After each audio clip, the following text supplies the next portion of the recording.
Hoy lo invité a la Confederación de Trabajadores y Empleadores, a Claudio Lozano, porque es un economista muy batallador, por supuesto de formación de centro-izquierda. Ha tenido este episodio hace poco con su salida abrupta del Banco Nación, del cual también le voy a preguntar. Pero más que nada me interesa repasar un poco la historia con él, la historia política y económica, ¿no es cierto?, de un luchador. Como traemos siempre a protagonistas, ¿no es cierto?, a este personalmente. No se pierda este mano a mano con Claudio Lozano. Claudio, contame tus inicios en el sindicalismo, en tu carrera política, bien inclinado a la izquierda, ¿no? ¿Qué será izquierda y qué derecha en este mundo? Pero bueno, podríamos decir que sí. No, en realidad mis inicios son allá por la secundaria. Antes te diría del golpe del 76. Yo hice la secundaria en el Nacional Buenos Aires, lo cual me cambió la cabeza. Y sí, un secundario político, digamos. Sí, y aparte yo entré en 1970. Totalmente. Periodo 70-74 fue el que me tocó a mí. Y la verdad que el colegio era una caldera, un espacio de debate político muy fuerte. Así todo, fui delegado de mi curso, había cuerpo de delegados y demás, pero siempre como un independiente, no terminaba de meterme en ninguna agrupación, hasta finales, hasta quinto año, en donde terminé entrando en la Unión de Estudiantes Secundarios, y lo hice en el marco de una situación compleja. Ya en ese momento operaba la AAA y demás, y habían asesinado a uno que había sido alumno, ya era ex alumno, el Roña Beckerman le decían. Yo era muy amigo de su hermana, era alguien que era de la Juventud Peronista, de la JUP en aquel momento. Bueno, la AAA lo había asesinado, se lo ganó en el colegio, y esto como que me tocó muy a fondo, y ahí empecé a trabajar en la Unión de Estudiantes Secundarios, ahí en el 74 ya era. Y luego, bueno, en el marco de lo que fue la crisis interna del peronismo de aquel tiempo, con la asunción con toda la movida de López Rega, en el marco del gobierno de Isabel y la AAA y demás, ahí es medio como que tomo distancia Ahí tomas distancia, te retiras. del gobierno. Yo no, tomo distancia y me voy más a la izquierda, en el marco de lo que era el PRT-ERP en aquel momento. Ah, bien a la izquierda. Ahí había toda una movida que era la creación de la Organización para la Liberación de Argentina, la OLA, donde confluían tanto la experiencia de Montoneros como la experiencia del PRT. Eso en los 70. En los 70. Y eso me interesó, y ahí me metí hasta que en el 76, ya, en septiembre del 76, a mí me secuestran en la facultad, me tienen 48 horas, me sueltan. ¿Cuál facultad? La Facultad de Ciencias Económicas. Me sueltan en 48 horas, y ahí yo me voy al interior para tomar distancia con lo que era mi domicilio familiar y demás. A partir de la incorporación de Batakis, kirchnerista, y te terminó echando del Banco Nación, en donde ella asumió, después de ser unos días ministra de Economía.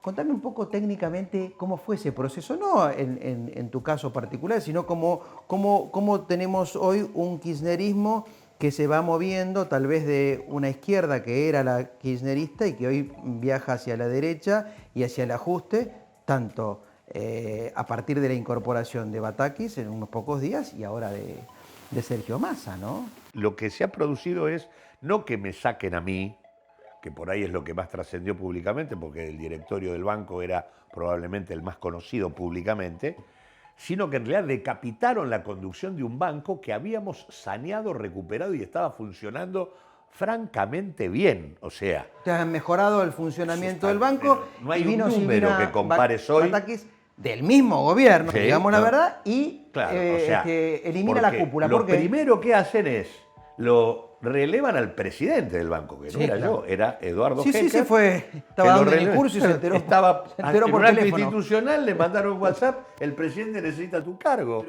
Ahí está Hecker, le suena el celular, mira.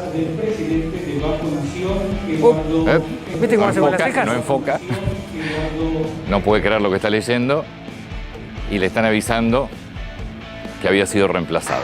Claudio, ¿por qué hicieron si estaba funcionando bien el Banco La razón es Nación? porque creo que el giro conservador que se da a partir de la asunción de Massa como resultado del golpe de mercado y el cambio institucional que se ha vivido, ese giro conservador necesita un banco diferente al que nosotros estábamos haciendo. Vengo a trabajar de una manera muy comprometida para tratar de ayudar a que a la Argentina le vaya bien y a los argentinos mejor.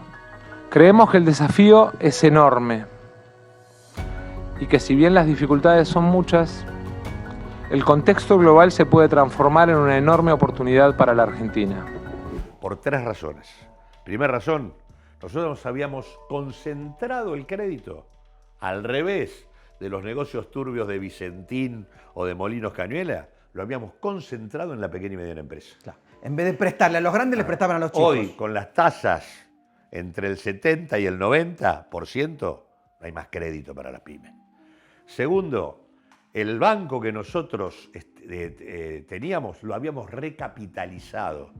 Era un banco en donde el Tesoro, el Estado, no le pedía plata al banco. El señor Massa, en su presentación de su propuesta, dijo lo mismo que dijo Duhovne. La segunda es que le di la instrucción al secretario de Hacienda de no utilizar el saldo de adelantos del Tesoro para lo que resta del año. Es más, dijo, lo que no se utilizó hasta ahora se lo vamos a devolver. ¿Qué pasa cuando esto ocurre? El Estado, que siempre se va a financiarse al mercado. ¿A quién va primero? Al Banco Nación. ¿Qué ocurrió con Macri, González Fraga y el Banco Nación? Le sacaron la guita, descapitalizaron el banco. Lo que nosotros recibimos era la mitad en patrimonio que lo que había recibido Melconian. Está bien, esa fue la buena gestión que hicieron en el banco. Y tercero, Vicentín. Que quisieron cambiar. Y tercero, Vicentín. Sí. Nosotros éramos la única institución del Estado que estaba dando la confrontación para que recuperemos los 400 palos que el Estado tiene en la crisis de Vicentín. ¿Vos eras partidario? La verdad, expropiarla. ¿Vos eras partidario de la expropiación? La construcción de una empresa mixta que actuara como empresa testigo del comercio exterior, y había condiciones para hacerlo. Alberto Fernández hizo una expropiación muy improvisada y mal hecha. Está bien. Pero este giro conservador hoy está instalado, hoy lo sigue llevando adelante, o sea, por más que políticamente gobierna el kirchnerismo, económicamente se ha girado a la derecha, y Massa es eso, ¿no es cierto? El representante de los conservadores. El golpe de mercado produjo un cambio institucional. Corrió la figura presidencial de Alberto Fernández, puso en el centro, copando el gabinete a Massa y al Frente Renovador, y silenció a Cristina Fernández de Kirchner. ¿Pero vos la ves calladita a Cristina Fernández de Kirchner, o en realidad la ves relanzándose para el 2023? Los hemos visto colgar orcas y colocar guillotinas en las plazas de la República, pero los violentos somos nosotros. Es increíble el grado de cinismo y perversión de no asumirse y hacerse cargo de lo que quieren. Exterminar al peronismo, que fue siempre lo que quisieron. Porque en realidad toda esta cuestión judicial, todo indica que se está posicionando para ser candidata a presidente. Sobre la nueva etapa, sobre el giro conservador, sobre el nombramiento de Daniel Marx, sobre el nombramiento de Rubinstein como segundo de Massa, sobre las definiciones de Massa, no ha hecho ninguna definición. No ha dicho nada. Bueno, eso es convalidarlo. En alguna medida, Bueno, el que calla otorga, dice el dicho, ¿no? Por eso dije silencio. Por eso te digo. Ahora, entonces... lo que nadie puede pasar por alto es que hubo un golpe previo. Durante 2 meses, en ese golpe primero, sale Guzmán, luego viene el paso fallido de Batakis, y la presión cambiaria sigue existiendo hasta que copan el gobierno. Agarra, tiene $1000, agárrelo y guárdelo. Tiene 200 mangos en el banco, sáquenlo. Entonces, cuando usted provoca eso, Ellos tienen que empezar a tener recursos legítimos, porque así con la guita de otros cualquiera es vivo. Copado el gobierno, había abierto una paritaria del poder concentrado con Sergio Massa, paritaria que aún no está cerrada, lo siguen apretando, por eso sigue dando muestras de que va a ajustar, por eso reduce en salud, reduce en educación, viene el ajuste tal cual está. Estamos en una estrategia que, digamos, no tiene ninguna diferencia con la estrategia anterior, ya no tiene nada que ver con lo la que estrategia el anterior frente... decís el macrismo, claro, ¿no? ¿Te no referís tiene a nada, eso? claro, Bueno, hemos- o sea, claro. vos decís, la gestión Massa no tiene nada que ver con la... O sea, no tiene nada de diferente que la de Macri. No tiene nada de diferente con lo que fueron los últimos 2 años de Macri con el fondo. O sea, tenemos un fondo instalado, controlando cada 3 meses a la Argentina, Clarísimo. con un plan hasta el 2034 de condicionamiento de la política económica nacional. ¿Para qué nació el Frente de Todos? Para plantear el nunca más a las políticas neoliberales, recomponer las condiciones de vida de la población e iniciar una estrategia de desarrollo. Vengo a poner en marcha la economía y a defender tu salario. Hay 2 maneras de gobernar. Vivir poniendo excusas por lo que otros hicieron o empezar a ocuparnos del futuro de todos.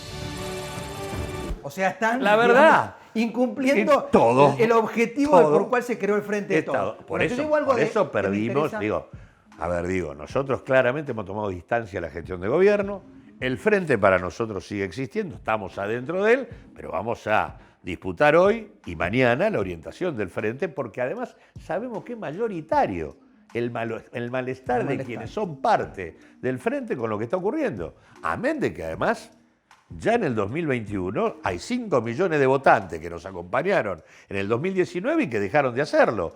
Y luego, en lugar de rectificar, forzaron el acuerdo con el fondo, donde se produjo una ruptura orgánica. Los votos para el acuerdo los puso los que nos endeudaron, Juntos para el Cambio. O sea, el Frente lo trituraron.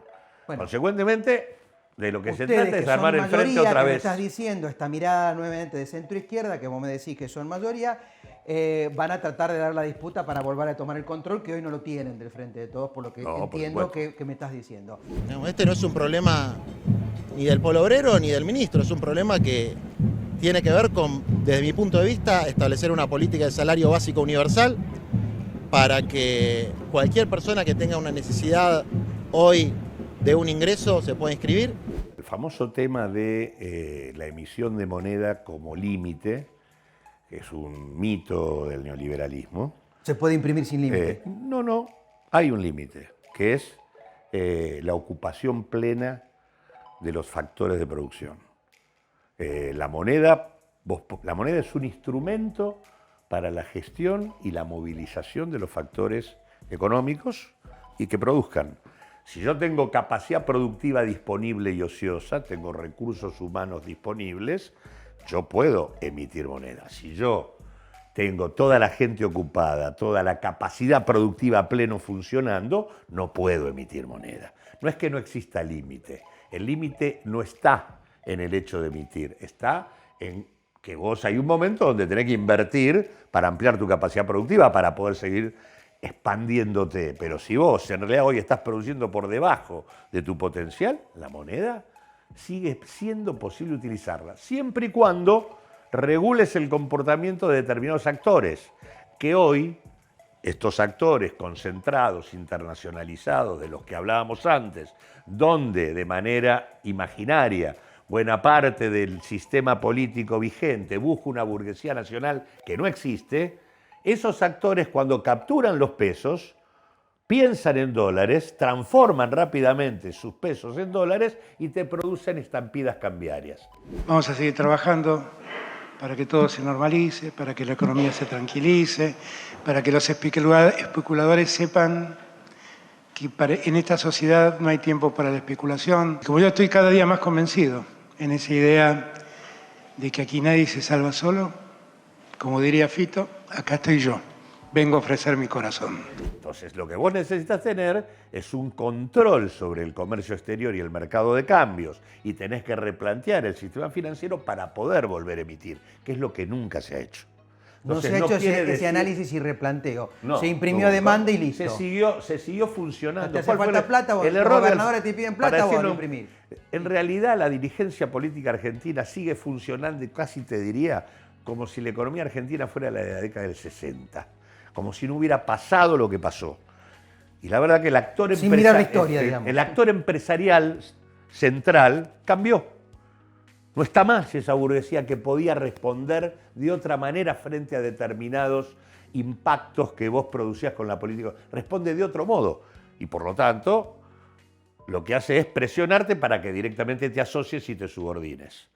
Ese es el. Ahora digo, vuelvo al punto de salario universal. Nosotros lo que planteamos no es el ingreso básico universal de Europa.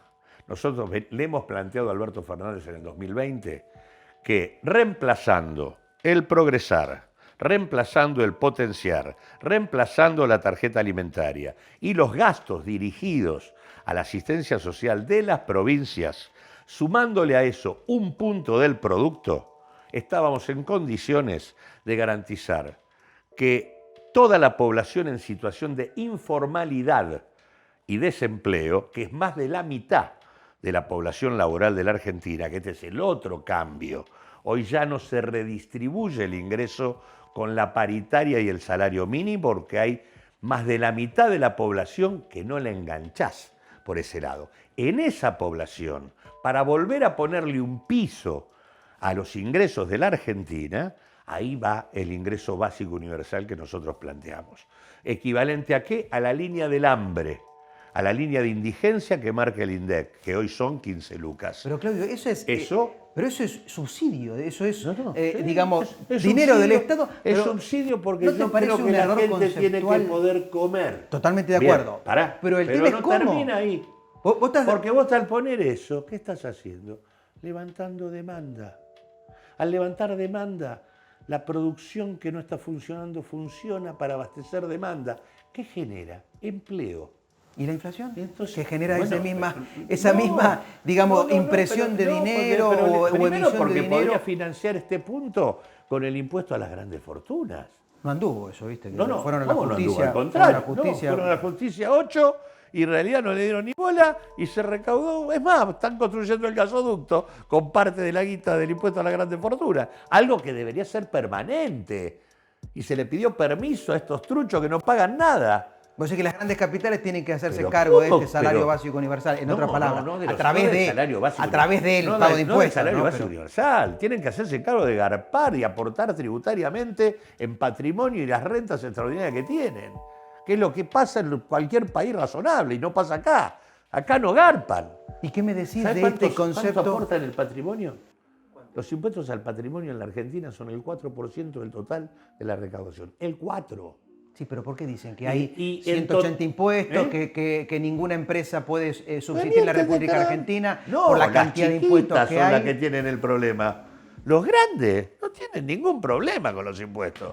Porque vos decís que con respecto de lo que Los ganan sector- es tan grande que Claro, lo que los tributan sectores es muy poco. medios son los que estamos jodidos porque el IVA y los impuestos internos, en general lo que prima en la Argentina son los impuestos al consumo, e incluso tenés impuestos a los bienes personales y a las ganancias que al estar mal hechos descansan centralmente sobre los sectores medios. Sigo trabajando, sigo vendiendo, pero los impuestos me están superando.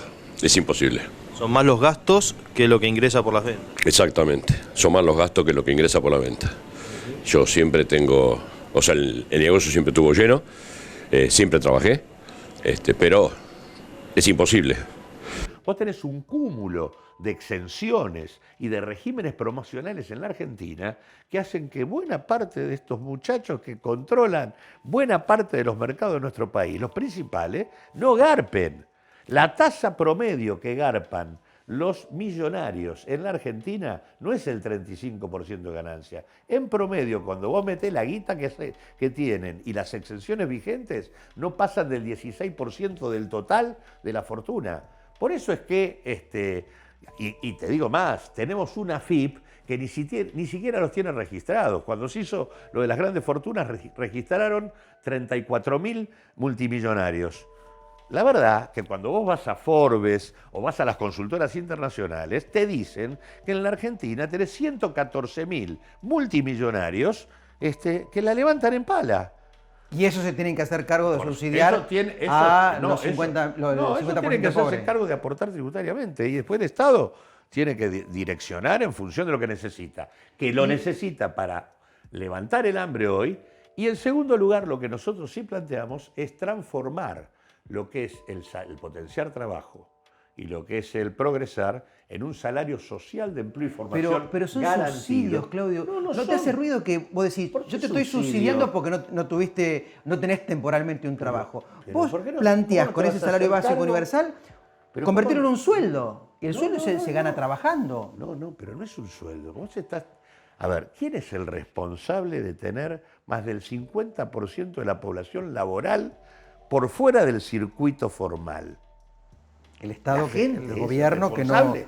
no... Es la dinámica de funcionamiento. O las leyes que también son... La dinámica de funcionamiento que son tenés tan que difíciles de transformar. cumplir que la gente no la cumple. También puede ser eso, ¿no? Pero no es la que digo, nadie deja de estar en blanco porque no quiere, ¿eh?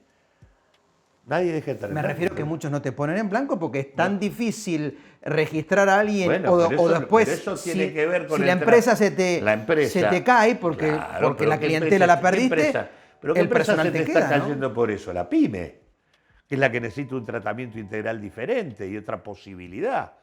No son las grandes firmas las que no pueden garpar como corresponde los aportes y contribuciones y que tercerizan personal de manera absolutamente informal. Entonces agarrás a los tipos que laburan para Siemens o que laburan para cualquiera de las telefónicas y que terminan colgados de arriba de las líneas de tensión cayéndose y no tienen ni RT ni nada y van y facturan y son proveedores.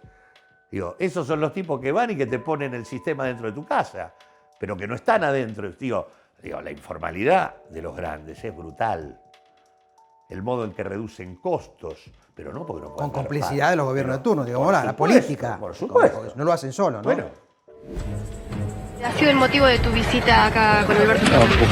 Buscar un diálogo, puntos de encuentro, un consenso. Mi postura en la campaña fue pública y clara. Creo que el hecho de que me hayan recibido y escuchado las cosas para tratar de vuelta, encontrar puntos de encuentro, calmar un poco a la gente y pensar el país para adelante es muy positivo. Simplemente eso. Cuando te digo que buscas una burguesía nacional que no existe y cuando no la encontrás te asocian o te subordinan, al subordinarte terminás garantizando la política que ellos quieren. O sea, Pero que Massa hoy le va a garantizar la ¿eh? política que ellos quieren. Massa hoy es el garante de su política. Massa hoy, en esta definición de la reducción de los gastos públicos que está haciendo un servicio fenomenal al fondo, a los acreedores y a lo que le piden estos muchachos todos los días. Así que sí, efectivamente es así. Pero vuelvo al punto, ingreso básico universal para poner un límite civilizatorio a una sociedad que lo merece. Vos tenés una estrategia de desigualdad en la Argentina que las clases dominantes la pusieron en marcha en 1976 y que llega hasta acá. No la hemos podido dar vuelta y hay que dar la vuelta. Y hay que dar la vuelta con la gente. Y esto implica más demanda, más producción. Ahora, eso sí, tenés que ponerle el cascabel al gato, porque del mismo modo que digo que tenés que controlar comercio exterior, finanzas, tipo de cambio, tenés que discutir el tema de precios de otra manera. Tenés que tener un sistema de control de los precios antes de la góndola. Vos tenés que tener mesas por cadena de producción, donde estén los grandes, pero también los chicos, los consumidores y los laburantes. Y el Estado ahí tiene que arbitrar el acuerdo que le ponga límite a los que tienen posiciones dominantes. Eso es lo que no se hace. El Estado hoy ya no representa el interés público. Lo han colonizado de una manera que los únicos que hablan con el Estado son ellos. Lo que el Estado tiene que hacer es gobernar de otro modo, con la sociedad, metiéndola adentro. Necesitamos que lo público vuelva a tener que ver con la política estatal. Bueno, esto da para otro programa, por supuesto, porque el tema de los precios de comercio interior es tal vez un tiro por elevación a Tombolini, que no se sabe qué está haciendo, ¿no? Porque los precios aumentan bien por encima de la inflación. Bueno, polémico, como todos los entrevistados que usted tiene semana a semana, pero bien de fundamentar su opinión. Gracias, Claudio. A vos.